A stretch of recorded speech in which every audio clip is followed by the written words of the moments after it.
মা দেখো কেমন করে হাঁটছে, এমন করে। দাঁড়া, তুই বিকলাঙ্গ বাবাকে দেখে পরিহাস করিস? যা, আমি তোকে অভিশাপ দিচ্ছি, তুইও বিকলাঙ্গ হয়ে যা। মা এ কি, আমি তো বিকলাঙ্গ হয়ে গেলাম, আমার ভুল হয়ে গেছে, অভিশাপ তুলে নাও বাবা। অভিশাপ আমি ফেরত নিতে পারবো না, কিন্তু তোর মেয়ে বড় হলে যার সাথে বিয়ে ঠিক হবে সেই ছেলে যদি তোর গলায় মালা দেয় তবেই তুই অভিশাপ মুক্ত হবি। তবে এই অভিশাপের কথা কোনোদিন কাউকে বলবি না। হে কেমন আশীর্বাদ দিলে বাবা। চলো মা। চল অহনা। কি ব্যাপার মাধবী, তুমি কাজ করছো, আমাদের সেই কাজের মহিলা মেঘলা আসেনি? এই তো আমি এসেছি মালিক, যত কষ্ট হোক কাজ তো করতে হবে।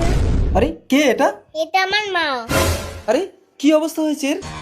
এই মেঘলা, তুই আর কাজ করতে পারবি না, যা বাড়ি যা। কি গো, থাক না, বেচারা স্বামী মারা গেছে, ওর মনে হয় কোনো অসুখ করেছে, ও যতটুকু পারে করবে, বাকিটা আমি করে নেব। তোমার সত্যি মায়া মাধবী, ঠিক আছে ওকে কাজ করতে বলো।